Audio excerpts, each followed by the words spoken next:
10월의 아름다운 첫날 밤입니다. 어떻게 10월 오늘 아름다운 시간을 좀 보내셨나요? 고개를 끄덕거려 주셔서 감사합니다. 우리 귀한 예배 자리에 오신 성도님들, 또한 영상으로 예배를 드리시는 분들, 우리 마음을 담아서 옆에 있는 사람들, 영상으로 드리시는 분들은 마음에 담은 사람들을 생각하면서 이렇게 같이 인사했으면 좋겠습니다. 10월 말씀과 기도로 물들어 갑시다.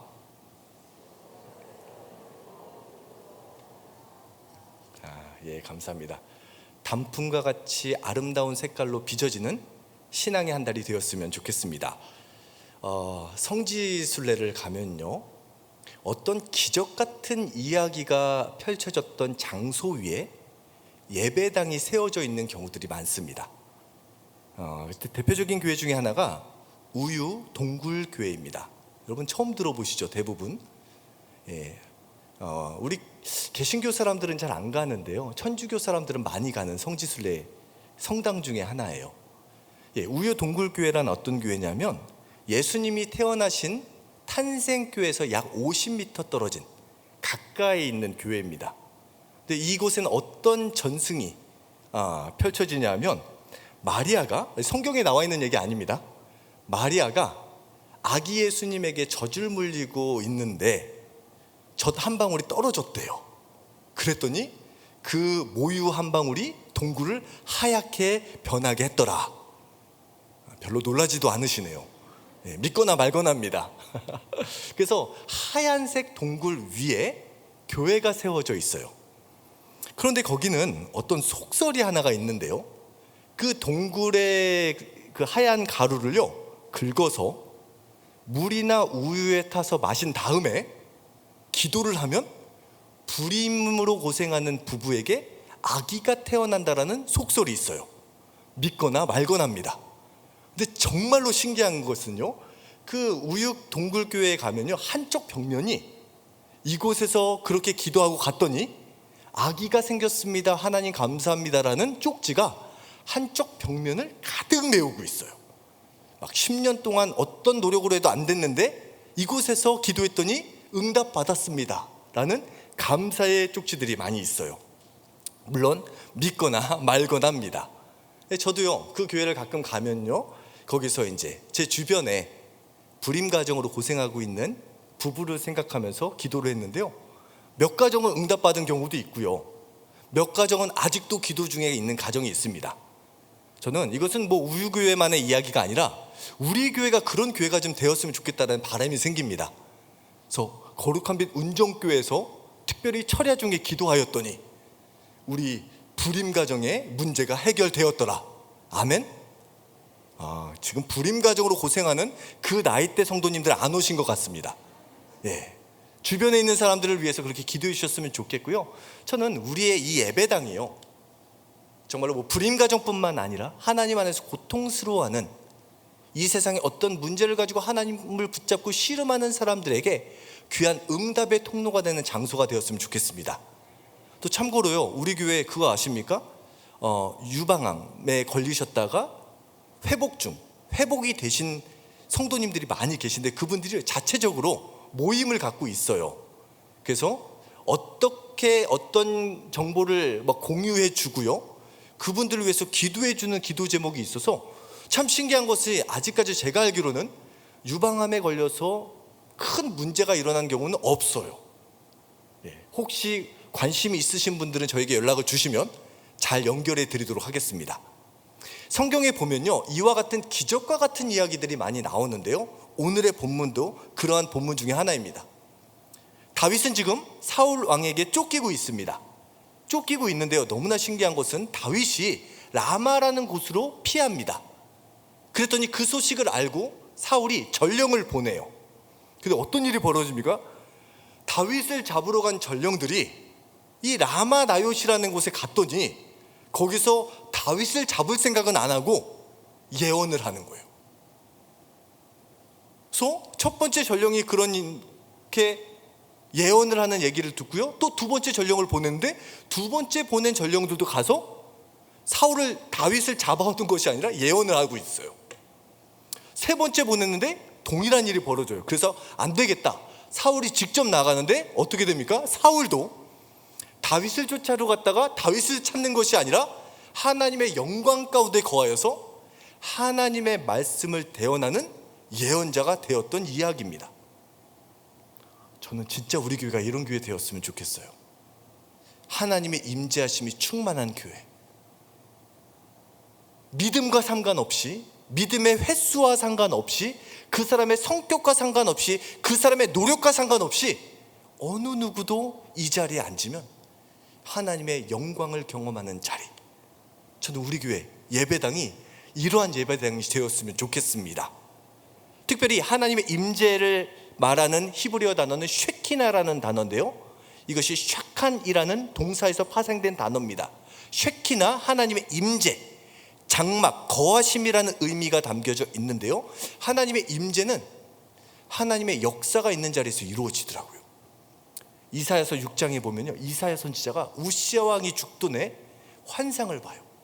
성전에서, 성전 위에 하나님의 높은 보좌가 있고요, 하나님께서 그 보좌에 앉아 계시고 하나님의 옷자락이 성전을 가득 두르고 있고요, 천사들이 나와서 창화하여 이르되 거룩하다 거룩하다 거룩하다, 하나님의 거룩하심, 하나님의 영광을 찬양하는 광경을 보게 됩니다. 저는 우리 예배당이 이러한 예배당 되었으면 좋겠어요. 정말 이 예배당에 앉으면요, 세상의 걱정과 근심은 다 사라지고 하나님의 영광으로 충만해지는 자리.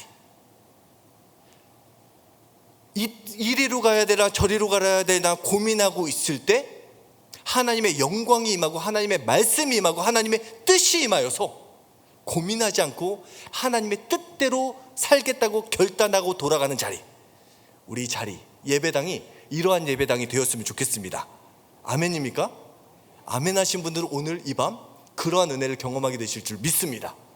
그렇다면 어떻게 이 라마 나옳, 다윗을 잡으러 갔던 사람들이 그 미션을 다 잊어버린 채 하나님의 영광을 경험했던 라마 나옳과 같은 일이 어떻게 일어날 수 있었을까요?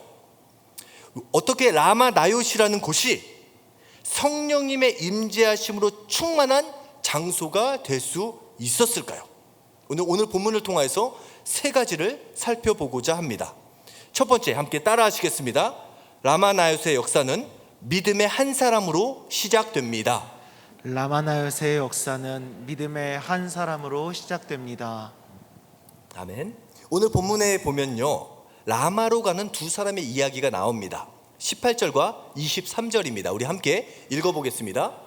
다윗이 도피하여 라마로 가서 사무엘에게 나아가서 사울이 자기에게 행한 일을 다 전하였고 다윗과 사무엘이 나옳으로 가서 살았더라.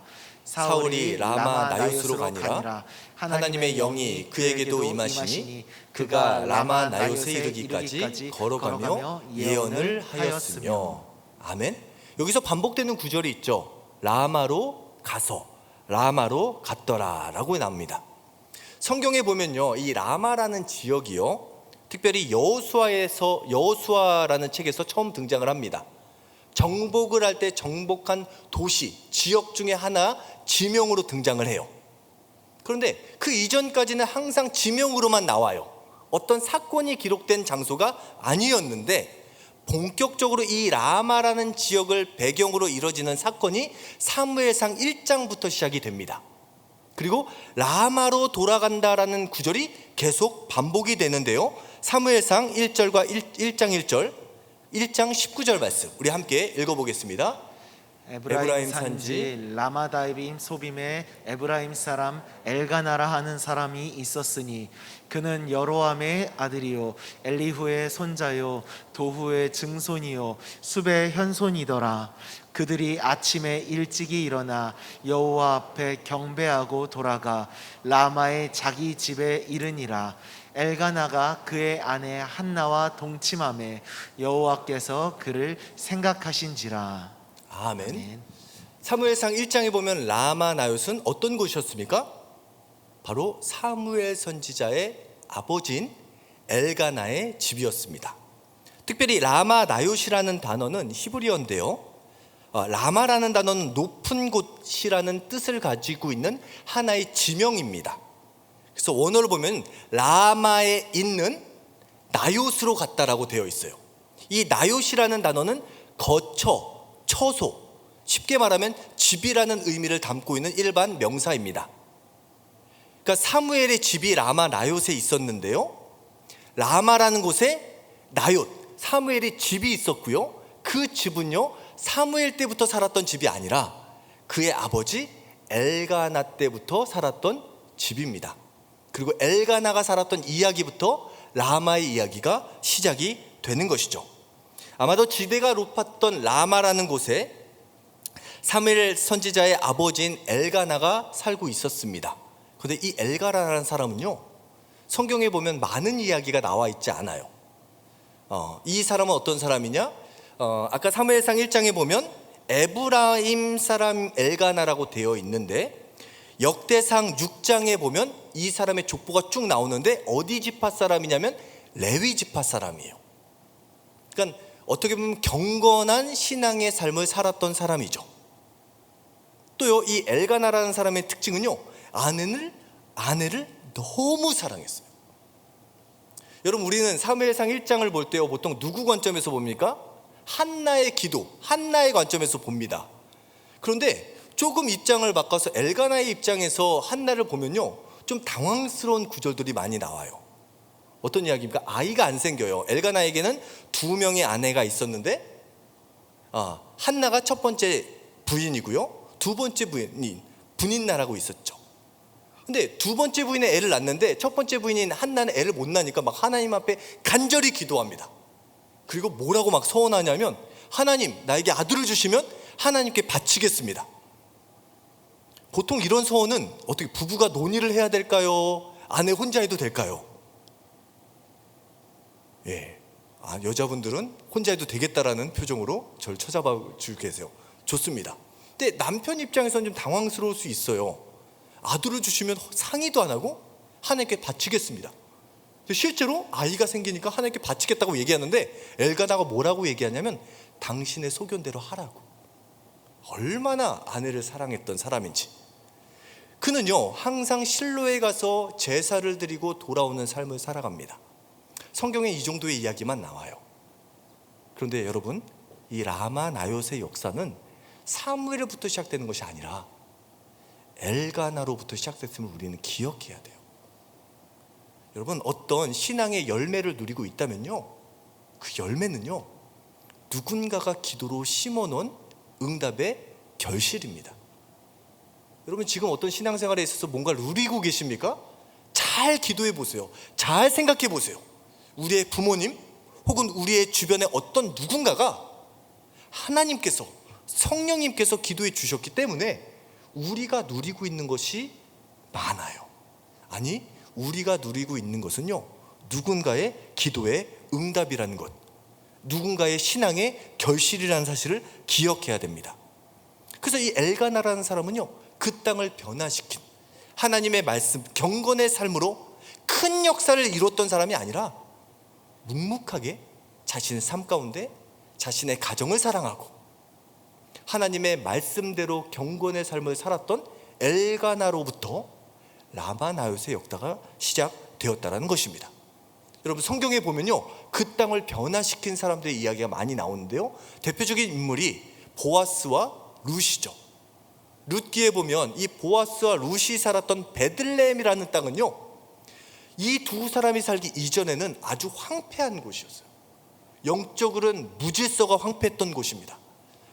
그 이전에 문제가 있으면 반드시 베들레헴 사람들을 통한 문제가 막 기록이 되어 있는데, 그 땅을 보아스와 룻이 만나서 하나님 안에서 믿음으로 변화시켰더니 죄악의 땅인 베들레헴이 다윗을 잉태하고 예수님을 잉태하는 땅으로 바뀌었다라는 것이에요.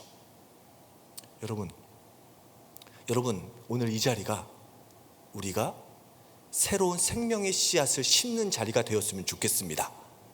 누리는 건 물론 좋죠.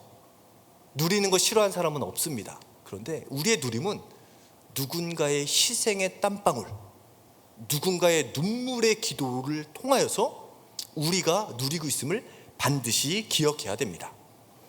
여러분, 사막에 숲이 있다라는 책이 있습니다. 뭐 아시는 분들은 많이 보셨을 거예요. 2006년에 발간된 책인데요, 인위전이라는 사람이 사막에 시집을 가서 그 사막을 변화시킨 사건의 이야기입니다. 중국 마우스라는 지역 사막이에요. 시집을 갔는데 황폐한 사막인 거예요. 아무것도 없었대요. 근데 거기서 뭘 발견하냐면 사람의 발자국을 하나 발견합니다. 사막의 발자국을 보니까 너무 사람의 만남이 그리운 거예요. 그래서 이 사람이 뭘 하기 시작하냐? 사막을 숲으로 바꾸리라. 무모한 도전을 시작합니다. 사막에 씨를 뿌려요. 그 이야기를 보면 아주 기가 막혀요. 새벽 3시에요.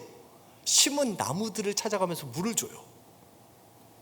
그 사막에 얼마 되지도 않은 벌레를 막 잡아요. 이 고된 일상 때문에요, 첫째 아이는 조산하고요, 둘째 아이는 유산하고요, 셋째 아이는 바구니에 넣고 다니면서 나무를 심었답니다. 15년, 20년이 지나니까 실제로 숲이 되어 있는데요, 여의도에 약 40배가 달하는 숲을 일구었고요. 이게 아쉽게도 2006년 이야기예요. 그때 당시 80명이 사람들이 그 숲을 관리하고 있었다고 해요. 제가 이번 설교를 준비하면서 그 이유, 오늘날은 얼마나 아름다운 숲이 되었을까 막 기대하고 찾아봤는데 자료가 없어서 아쉽더라고요. 여러분, 한 여인이요, 사막을 숲으로 바꿉니다. 얼마의 시간이요? 20년이라는 시간. 여러분, 지금 은혜를 누리고 계십니까? 하나님께 감사하시기 바랍니다. 그런데 나는 누군가의 기도가 약해서, 나는 누군가의 섬김이 약해서 누리고 있는 것이 적다라고 생각되시는 분이 계십니까?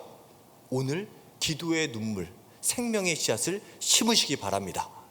그러면 반드시 우리의 기도를 통해서 50년, 10년, 5년 후 놀라운 하나님의 생명의 결실을 누리게 되고요, 하나의 씨앗이 숲을 이루는 은혜를 경험하게 될 줄 믿습니다.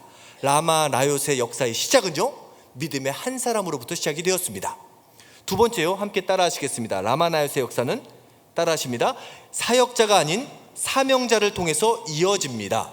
라마나요스의 역사는 사역자가 아닌 사명자를 통해서 이어집니다. 아주 중요한 단어 두 가지가 나오죠. 사역자가 아닌 사명자를 통해서 이어집니다. 여러분, 사무엘이 왜 라마나요스로 돌아왔을까요? 잠시 들린 것이 아니라 완전히 살로 돌아왔습니다. 이 사무엘상 8장에 보면요, 사무엘이 나이가 들어요 이제. 그래서 그의 두 아들 요엘과 아비야에게 브엘셰바의 사사로 역할을 이임합니다. 또 어떤 문제가 생기냐? 아들들이 아버지처럼 잘 못해요. 사무엘 선지자는 얼마나 경건한 사람이었습니까? 너무나 많은 기적의 은혜를, 역사를 이뤘던 사람인데요, 그는 아버지와 다르게요, 아버지의 행위를 따르지 않고 뇌물을 받고 판결을 굽게 합니다. 그런 소식을 다 듣고 있어요. 그 광경을 봤던 이스라엘 백성들이 우리에게 왕을 달라, 하나님께서 기뻐하시는 건 아니었거든요. 근데 하나님께서 왕을 허락해 줘라 라고 해서 왕을 세웁니다. 그 왕이 사울 왕이죠. 아들들에게 사사의 역할을 맡기고 사울 왕을 세운 다음에 사무엘은 집으로 돌아오게 되었어요. 그러면서 마지막에 이스라엘 백성에게 남긴 유언이 뭡니까? 나는 기도하기를 쉬는 죄를 여호와 앞에 결단코 범하지 아니하였다. 이 내용을 보면요, 과거에도 그랬고 앞으로도 그러할 것이다라는 의지가 담겨져 있습니다. 그리고 사무엘은 실제로요, 고향으로 돌아와서 기도자의 삶을 삽니다. 반면에요, 여러분 생각해 보세요. 어떻게 일궈낸 이스라엘 백성입니까? 정말로 눈물 뿌려 헌신을 다하여서 세운 이스라엘 민족인데 그의 아들들은 거룩한 길을 추구하지 않고요, 사울왕 아시죠? 하나님께서 기뻐하신 길을 가지 않아요. 그러면 여러분이라면 어떻게 하겠습니까? 마음 같아서는 다시 돌아가고 싶었을 거예요. 차라리 내가 왕하겠다, 차라리 내가 선지자 하겠다, 차라리 내가 두 개를 합친 사사로 돌아가겠다. 만약에 그런 마음을 먹고 돌아갔다면 충분히 할 수 있는 영향력이 있는 사람이었어요. 그런데 사무엘은 돌아가지 않습니다. 사무엘은요, 사명자의 길을 가요. 사명자와 사역자의 차이는 무엇입니까? 사역자는 어떤 맡겨진 일, 직책을 감당하는 사람이고요, 사명자는 하나님의 명령대로 순종해서 살아가는 사람입니다. 여러분, 직분자가 되는 것, 사역자가 되는 것을 금지하는 것, 부정하는 것이 아닙니다. 어떻게 하나님께서 나에게 직분을 주시고 어떻게 나에게 하나님의 사역을 감당하게 하시면 그 기간 동안 최선을 다해야 됩니다. 그런데 그 기간이 끝나면요, 내 생각에는 더 해야 되는데, 내 생각에는 아직 완성되지 않았는데 고집을 피우면서 그 자리를 붙들면 안 됩니다. 그렇게 되면요, 사울과 같은 결론에 도달할 수 있어요. 사무엘은 자신의 사역의 기간 동안 충실히 하나님의 사역을 감당하고요, 때가 되니까 물러납니다. 물러나서 뭐래요? 실제 그의 고백과 같이 자신의 민족을 위해서 기도하는 사역을 끊임없이 사명자의 길을 걸어가고 있다라는 것이죠. 여러분, 저는 이 밤이 우리가 다시 한번 사역자에서 사명자의 마음을 품는 귀하고 복된 자리가 되었으면 좋겠습니다. 하나님 어떤 직분, 하나님 어떤 직책을 붙잡는 것이 아니라 나에게 맡겨진 평생의 사명, 나를 향한 하나님의 비전, 나를 향한 하나님의 명령을 붙잡고 어떤 직책을 갖던, 아니 그 직책을 내려놓던 하나님의 사명을 감당하는 사람이 되게 하여 주옵소서. 이런 사명자가 늘어날 때 그 공동체 가운데는 하나님의 역사가 끊임없이 이어지게 됩니다. 마지막으로요, 라마나요스의 역사는요, 함께 따라 하시겠습니다. 믿음의 공동체를 통해서 완성됩니다. 라마나요스의 역사는 믿음의 공동체를 통해서 완성됩니다. 오늘 본문 말씀 20절 말씀 함께 읽어보겠습니다. 사울이 다윗을 잡으러 전령들을 보냈더니 그들이 선지자 무리가 예언하는 것과 사무엘이 그들의 수령으로 선 것을 볼 때 하나님의 영이 사울의 전령들에게 임함에 그들도 예언을 한지라. 잠시만 띄워주세요. 잘 보시면요, 사울이 전령들을 보내죠. 라마나요스에 도착할 때 언제부터 예언의 역사가 시작되냐면 선지자 무리가 예언하는 것을 보고요, 그 앞에 누가 서 있어요? 사무엘이 수령으로 선 것을 본 이후부터 예언의 역사가 시작이 됩니다. 그러니까 엄밀히 보면요, 장소보다 중요한 것은 그 장소에 있었던 사람들이에요. 아까도 라마나요스에서 나요시라는 단어가 특별히 갈대아어 번역에 보면 기숙사라고 번역이 되어 있다는 것이 한 문장에 있었어요. 정확한 표현은 나오지 않았지만 이 기숙사라는 의미는 무엇입니까? 아마도 사무엘 선지자가 거기 선지자 학교를 세웠던 것으로 보여집니다. 그래서 혼자만 있었던 것이 아니라 하나님 안에서 말씀과 기도로 훈련이 되어지는 사람들이 모였던 것이 라마나요시라는 곳이었어요. 그 공동체가 모여있는 곳에 사울의 전령들이 가서 그 공동체를 보는 순간부터 하나님의 영이 임하고 하나님의 뜻을 예언하는 예언의 사역이 펼쳐지게 되었다라는 것이에요. 여러분, 중요한 것은요, 하나님의 사역은요, 공동체를 통해서 이루어집니다. 제가 이 라마나요시라는 곳에 대한 엄청난 은혜와 기대가 있어서 이스라엘에 가서 찾아봤는데 이 흔적이 남아있지 않아요. 너무 아쉽더라고요. 전 궁금했거든요. 과연 라마나요스에 선지자 학교가 있었으면 그 기숙사는 어떤 모양이었고 어떤 입학 조건을 가지고 있었고 어떤 훈련 과정을 해 나갔을까 너무나 궁금했는데 성경이나 지금 남아있는 흔적은 아무것도 없습니다.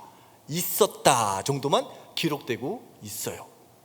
여러분, 그 땅이 없어져도 됩니다. 중요한 것은요, 하나님의 말씀과 기도에 충만한 믿음의 공동체가 있는 곳에 하나님의 성령의 충만한 역사가 이루어지게 된다는 것이에요.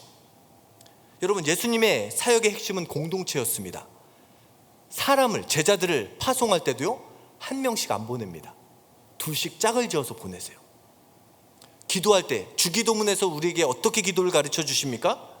우리에게 일용할 양식을 주시옵고 우리가 잘못한 사람을 용서한 것 같이 우리의 죄를 용서하시고 우리를 시험에 빠지지 않게 하시고 악에서 구하소서. 여러분, 예수님의 기도의 가르침도요, 나를 위해서 기도가 아니라 공동체를 위한 기도를 가르쳐 주셨음을 우리는 기억해야 됩니다. 모든 하나님의 은혜의 역사는요, 믿음의 공동체를 통해서 이루어집니다. 저는 오늘 설교를 준비하면서 한 권사님과 이야기 나눴던 것이 생각이 났어요. 이분은 광성교회 권사님이신데요, 2005년 지금의 광성교회 예배당이 세워진 이후의 이야기입니다. 이 권사님에게는 기도 제목이 있었어요. 남편이 구원받으면 좋겠다. 그 다음에 아들이 유학을 가야 되나 말아야 되나 고민하고 있었는데 그것이 응답되면 좋겠다. 세 번째는 딸이 임신을 했으면 좋겠다. 이 세 가지 기도 제목을 붙잡고 기도를 시작해야 되겠다 하고 혼자서 철야 기도를 시작했대요. 그래서 밤 11시가 되면 광성교회 본당으로 가는 거예요. 딱 가면요, 꼭 2명 혹은 3명의 기도자들이 이미 기도를 하고 있더래요. 여기까지는 괜찮은데 그 다음이 좀 재밌더라고요. 진짜 신기한 게 12시가 딱 되면 한 권사님이 오신대요. 그래서 막 찬양을 부른대요. 언제까지? 새벽 기도 시작하기 전까지. 또 12시 15분이 되면요, 딱 3명의 자매님이 들어오신대요. 그래서 이 본당 맨 앞자리에 돗자리를 쫙 펴고 15분 동안 막 수다를 떤대요. 그리고 12시 30분부터 흩어져서 기도를 하는데 새벽 예배 시작하기 전까지. 그러니까 항상 매일 밤마다 뭐 예배가 있는 게 아니에요. 예배 전에 나와가지고, 예배당에 나와가지고 각자 기도하는 거예요. 컴컴해서 얼굴도 안 보인대요. 근데 이게 뭐 하루 이틀 막 지나가다 보니까 그 소리가 안 들리면 궁금해지는 거죠. 그래서 어느 날 안 나오던 분이 다시 나오면요, 저 멀리서 괜찮으시냐고 안부를 묻고 막 기도를 했대요. 그런 기도가 쌓여서 지금의 광성교회가 된 거예요. 정성진 목사님을 통해서 하나님의 말씀이 선포되고요, 그러한 기도자들이 있었기 때문에 광성교회의 부흥에 은혜의 역사가 있었고요, 그 은혜의 역사가 있었기 때문에 오늘 우리가 있는 줄 믿습니다. 다른 말로요, 우리도 이 자리에서 기도를 심어야 됩니다. 처음부터 광성교회가 기도로 활활 타올랐던 공동체가 되었던 것이 아니에요. 매일 저녁 10명 남짓되는 사람들이 모여서 각자의 기도를 붙잡고 간절히 기도할 때 그 예배당 가운데 하나님의 기도가 쌓이기 시작하고 기도자들이 모이기 시작하고 그 이후에 하나님의 성령의 은혜의 역사가 펼쳐졌을 때 놀라운 공동체를 통한 부흥의 역사를 경험하게 되었다라는 것이죠. 저는 우리 거룩한 빛 은정교회가 이런 교회가 되었으면 좋겠습니다. 라마 나요카 같은 교회, 누구나 와도 하나님의 뜻이 보여지고 하나님의 온전한 임재를 경험할 수 있는 예배당이 되었으면 좋겠습니다. 이것은 그냥 생겨나는 것이 아니라 기도자를 통해서, 하나님의 말씀에 순종하는 기도자를 통해서, 또한 그 공동체를 통해서 이루어집니다. 그 은혜의 역사를 이루어갈 수 있는 저와 여러분, 우리 모두가 되시길 예수님의 이름으로 축원합니다. 우리 함께 찬양하면서 우리 기도의 자리로 나아가기를 소망합니다.